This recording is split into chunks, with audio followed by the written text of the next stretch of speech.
Mañanas en Libertad, con Luis del Pino. 8:02 de la mañana, 7:02 en las Islas Canarias. Vamos con las noticias de las 8 con la ayuda de doña Carmen Carbonell.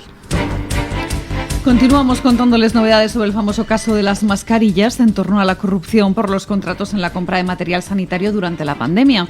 Tras las declaraciones del ministro Salvador Illa y del asesor Koldo García, crecen las críticas en torno a estas comparecencias porque apenas se aportaron datos en la Cámara, pero tampoco se están aportando datos ante los tribunales, ya que los tres altos cargos de Illa imputados por las mascarillas defectuosas se han negado también a declarar ante el juez. Se trata de Patricia Lacruz Jimeno, exdirectora general de Cartera Común del Sistema Nacional de Salud, de Cristina González, que fue subdirectora general de Cartera de Servicios y Fondos de Compensación en 2020, e Isabel Pineros, exasesora del Ministerio. Las tres estaban llamadas a declarar en la Plaza de Castilla para dar su versión de los hechos ante el juez Carlos Valle, pero se han acogido también a su derecho a no declarar, a no comparecer. De momento, según publica The Objective, el único que ha hablado ante Hacienda ha sido uno de los conseguidores de la trama, Víctor de Aldama. Él reconoció que cobró 2.700.000 euros para mediar entre Soluciones de Gestión y la Administración. Soluciones de Gestión era la empresa que directamente asesoraba Víctor de Aldama. Los investigadores sospechan que precisamente Aldama ejerció un papel de comisionista y que tenía pase especial en el Ministerio de Transporte, por lo que sabía de antemano los procesos de adjudicación que iban a salir. Ahora sabemos que el propio Aldama reconoce a Hacienda que ingresó a Deluxe Fortune, que era administrador único de esta sociedad, más de 2,5 millones de euros por esos contratos suscritos con la Administración. Uno de los problemas con la corrupción es que la corrupción puede adquirir múltiples formas y algunas de ellas muy complicadas y algunas de ellas casi imposibles de perseguir penalmente. Por ejemplo, imaginen que yo soy ministro de un gobierno. Imaginen que me dedico a hacer favores a un grupo empresarial que tiene entre una de sus empresas componentes una editorial. Pero yo no le hago favores a la editorial. Yo hago favores a otra empresa del grupo, yo qué sé, una de medios de comunicación o lo que sea. Y entonces resulta que cuando dejo el ministerio, pues esa empresa editorial que pertenece al mismo grupo de la empresa a la que yo le hacía favores, pues coge y me encarga que escriba un libro y me da un adelanto de, pues, yo qué sé, 500.000 euros. Por supuesto, no se va a recuperar nunca ese adelanto con la venta del libro, pero da igual, el caso es hacerme llegar 500.000 euros. ¿Cómo persigues eso? Esas triangulaciones son complicadísimas, sobre todo porque en algunos casos pues son mucho más difusas. Ejemplo, pues yo soy presidente de gobierno y veo que hay expresidentes que se dedican a dar charlas a 1.000 euros al minuto en el circuito de los expresidentes. Ya saben ustedes que hay por todo el mundo fundaciones, think tanks, lobbies que organizan conferencias. Entonces va no sé qué expresidente famoso y le pagan una pasta por decir 3 chorradas durante media hora. ¿Por qué a ese expresidente le pagan esa pasta? Pues hombre, a lo mejor porque cuando era presidente, pues supo atender las demandas, justificadas o injustificadas, de las grandes empresas que están detrás de esos lobbies, think tanks y fundaciones. Si hay un presidente que atiende bien a los que tienen pasta, pues luego todos sabemos que a lo mejor ingresa en el circuito de los que cobran por conferencias. ¿Cómo narices persigues eso penalmente? Es casi imposible. Al final, eso de entrar en el club, pues es algo que te da derechos sin correr demasiados riesgos. En el caso de la trama Koldo, pues estamos viendo que hay algo de eso.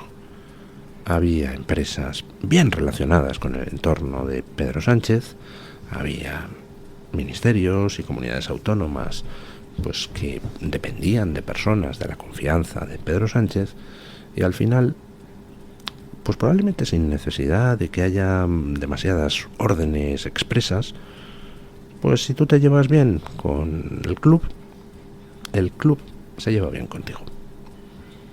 Y estamos viendo que mientras que a los españoles nos encerraban en casa inconstitucionalmente, mientras que el gobierno se incautaba de material sanitario que traían empresas privadas, por ejemplo, una asociación de residencias de ancianos que quiso traer material sanitario, lo trajo para sus residencias y el gobierno se incautó de ello. Y mientras tanto vemos cómo había pues gente brujuleando,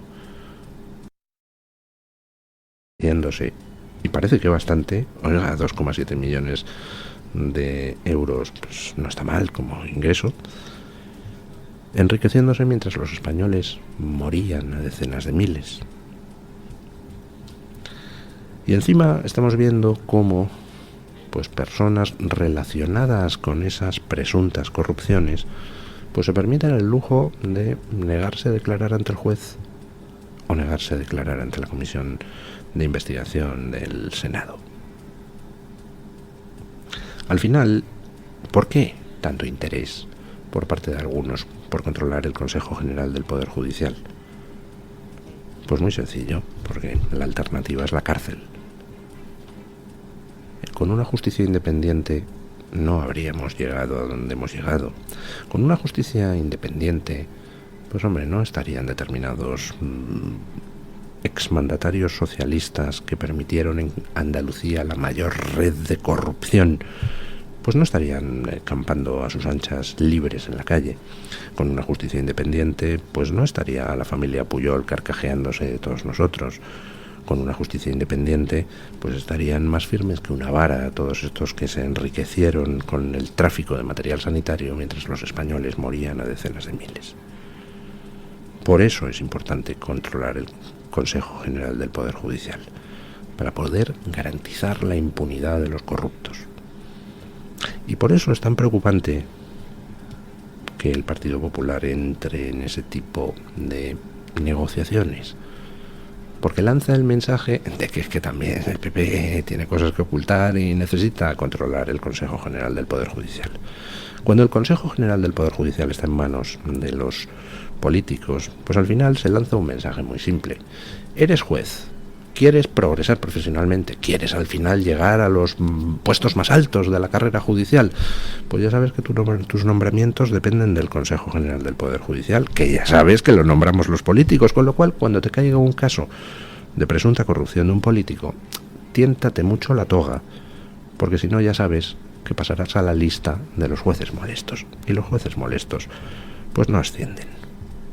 Queda claro cómo funciona la mafia, ¿verdad? Imputan a 2 guardias civiles por la muerte de un narcotraficante en un choque en el Guadalquivir. El accidente tuvo lugar el pasado 31 de enero, cuando se produjo un impacto entre una narcolancha y la embarcación Río Águeda del Servicio Marítimo del Instituto Armado en Cádiz. Este accidente se saldó con un fallecido, el ocupante de la embarcación ilegal, que tenía 46 años y un amplio historial delictivo de tráfico de drogas y de contrabando. Este hecho podría estar relacionado con el asesinato de los guardias civiles en Barbate, ya que se ha dicho que podría ser el compañero y socio del Cabra, el presunto asesino de los 2 guardias civiles en Barbate en el suceso que ocurrió días más tarde.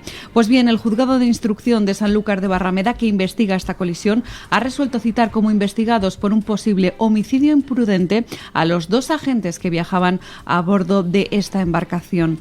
Y por cierto que el Servicio Marítimo del Instituto Armado en Cádiz, encargado de la lucha contra el narcotráfico, denuncia que aún siguen averiadas 13 de las 22 patrulleras del Estrecho 2 meses después del crimen de Barbate.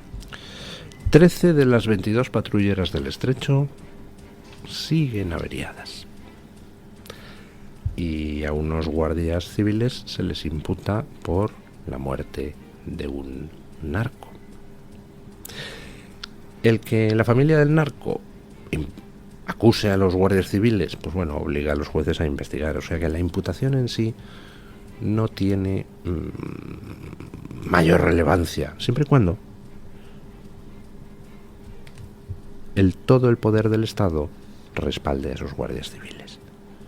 Es decir, siempre y cuando nuestro amigo Marlaska curse órdenes de poner toda la carne en el asador para defender a quienes están intentando pues que Andalucía no se convierta en tierra prometida para el narco.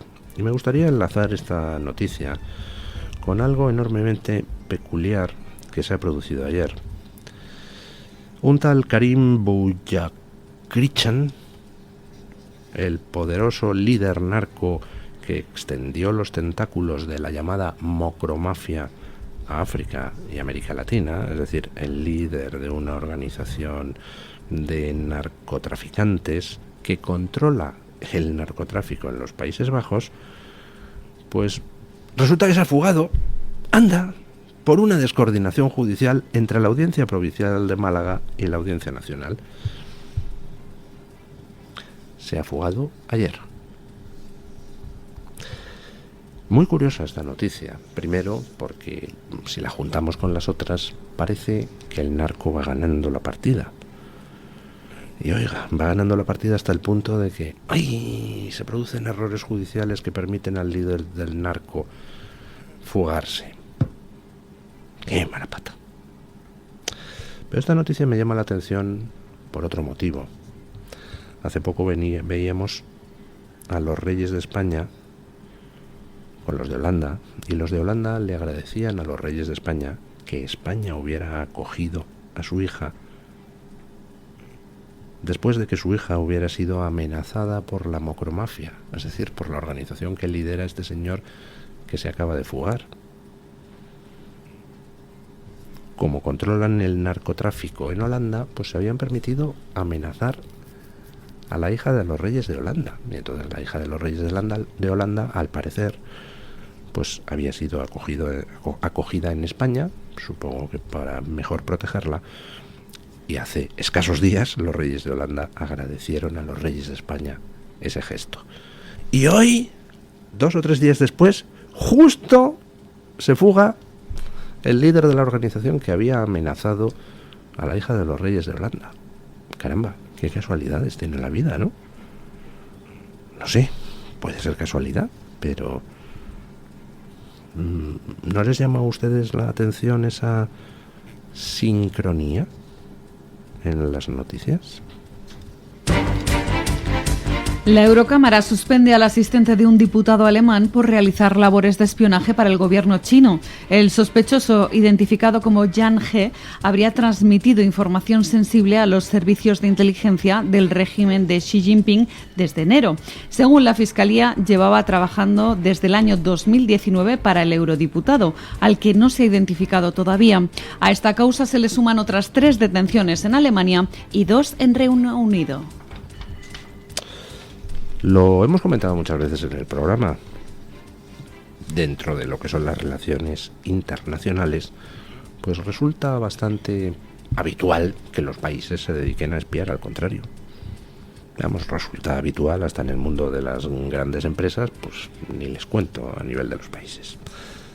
Lo que no es habitual es que los países se dejen espiar, se dejen comprar y se desarmen a sí mismos ante el enemigo. La infiltración rusa en Occidente, pues no hace falta que la comentemos mucho.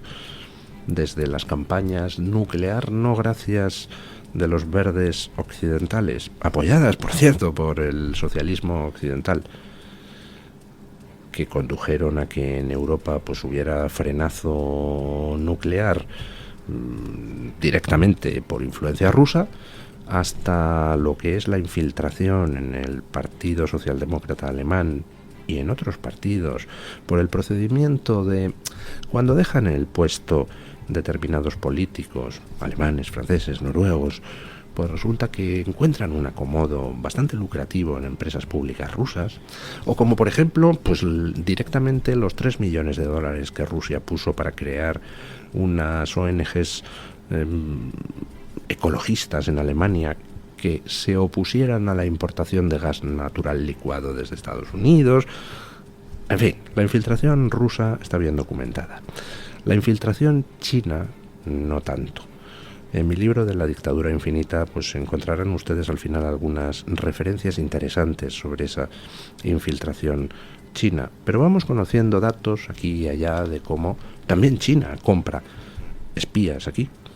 Este caso, pues es uno más de otros muchos casos que hemos ido conociendo a lo largo de los últimos años. En este caso se trata de la compra de un asistente de un eurodiputado para que ese asistente, pues, informara a China, influyera, supongo yo, en lo que el eurodiputado hiciera. Y ojo, según la noticia, se dedicaba a pasar datos de disidentes chinos al gobierno chino.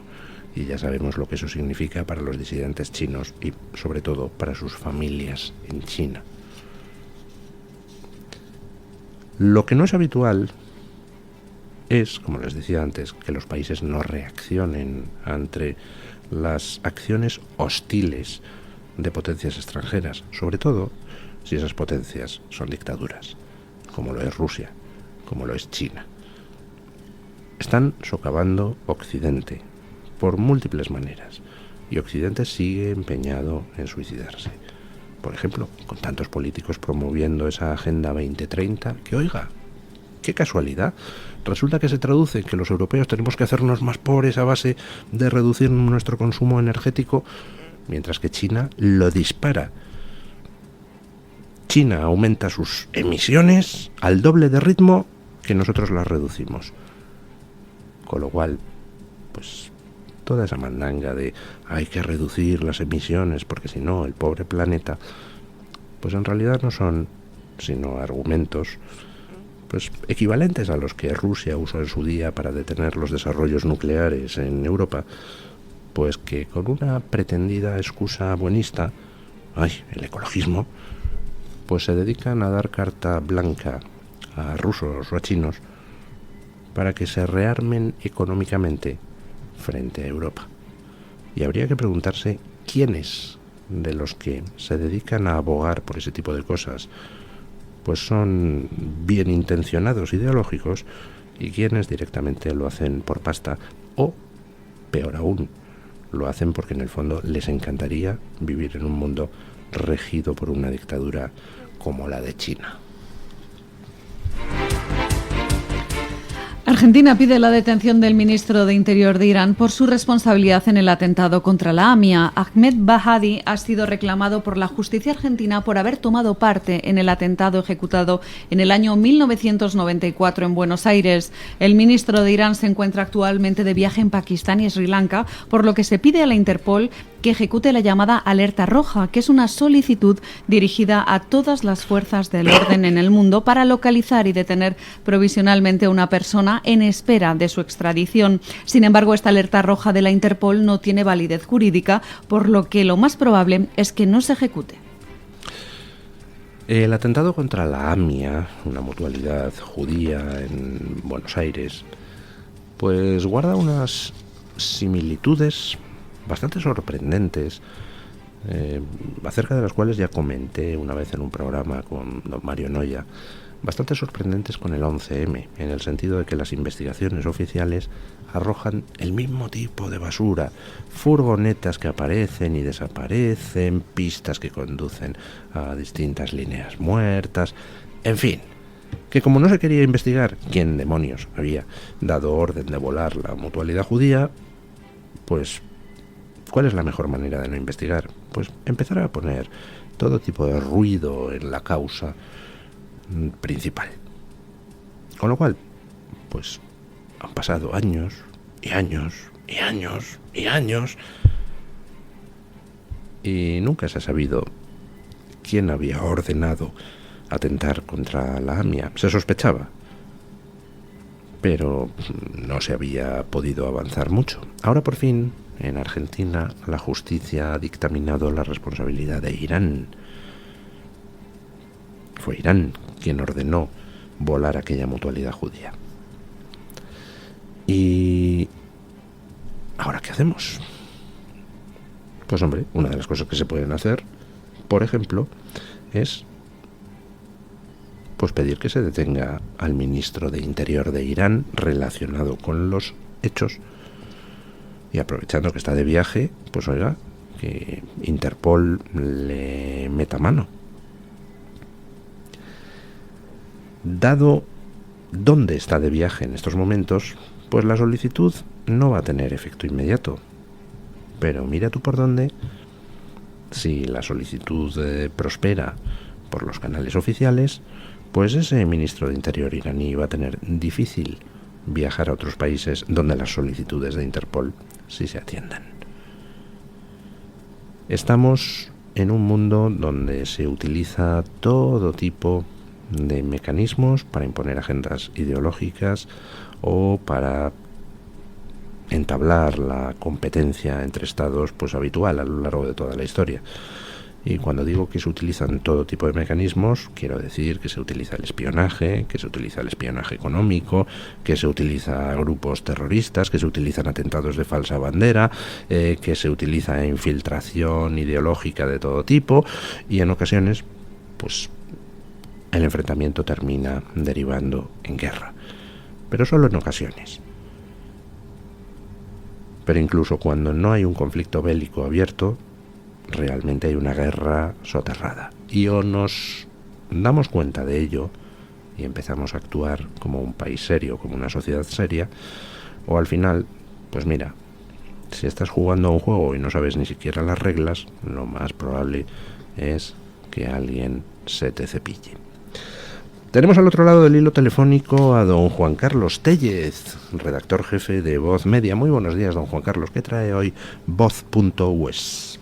¿Qué tal, don Luis? Muy buenos días. Pues ya firmado por fin ese proyecto de ley para enviar ayuda desde Estados Unidos a Israel, Ucrania y Taiwán. El Senado ha pasado finalmente, ya sabéis, después de muchas semanas de fuertes discusiones que incluso han creado un cisma dentro del Partido Republicano. Ya está aprobado ese proyecto, que ahora ya tiene que pasar a manos del presidente Joe Biden y va a firmarlo en apenas unas horas. Ya lo ha anunciado, en cuanto llegue a su escritorio quedará firmado, y ha pedido que se envíen las armas a Ucrania, especialmente ha dicho, esta misma semana. Ya sabéis también que ese proyecto incluye una posible prohibición de la red social TikTok en Estados Unidos. En Voz Media os ofrecemos un análisis sobre la situación de esta plataforma en el país. ¿Realmente desaparecerá TikTok? Bueno, pues no es tan así. Todavía quedan muchos meses para que esa prohibición se hiciera efectiva. Lo primero que se está haciendo es buscar un comprador de la red de TikTok estadounidense para que pueda seguir operando en el país. Pero de momento, durante todo este año electoral 2024, parece que la red social va a seguir funcionando en Estados Unidos. Don Juan También, Carlos, ¿nos consta si Elon Musk se está planteando hacer una oferta para comprar TikTok allí?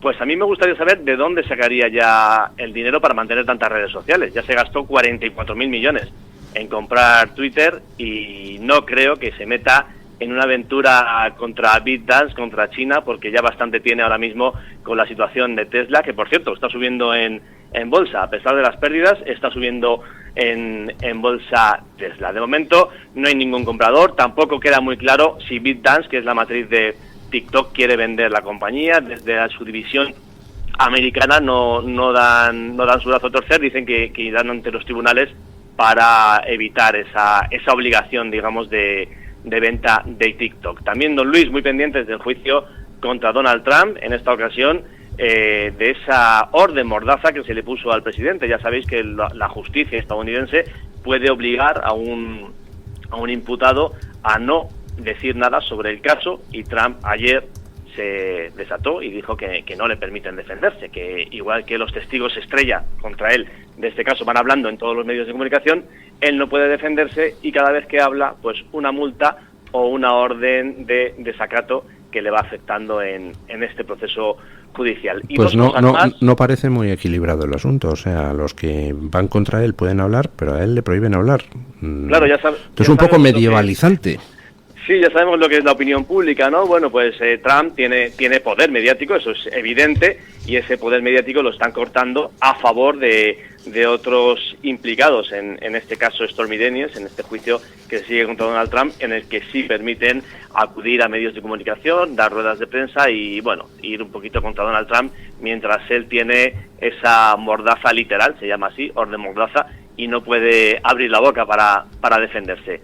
Y si me permite, don Luis, te voy a recomendar un par de temas en Voz Media, una nueva fechoría del régimen iraní que recrudece la opresión contra las mujeres y crea unos nuevos grupos de patrulla para controlar el uso del velo islámico. No sé si recordaréis el mundo en vilo esperando la reacción de Irene Montero. Sí, acordaos de cómo Occidente se cortó el flequillo contra la Guardia Revolucionaria iraní y pensaban que habían tumbado ya el régimen. Bueno, pues Irán ha hecho lo que suele hacer en estos casos, que es recrudecer esa represión, en este caso contra las mujeres. Yo no sé si os costará a vosotros esa posible reacción de Irene Montero. Yo no daría un duro por ella. Y dejadme recomendar un último tema en Voz Media. Ya sabéis que ayer se celebró, entre otras muchas cosas, el Día del Idioma Español en la ONU, San Jorge, aquí en España, de toda la vida, el Día del Libro. Pues os ofrecemos un interesante análisis en Voz Media sobre cómo el idioma español va a ser decisivo en la carrera electoral de los Estados Unidos. Se están poniendo las pilas senadores y congresistas estadounidenses para aprender español, para comunicarse en español y para atraer votantes hispanos, que son muchos millones en Estados Unidos y que pueden ser muy decisivos en las elecciones del mes de noviembre. Muchísimas gracias, don Juan Carlos. Hasta mañana. Saludos, feliz miércoles.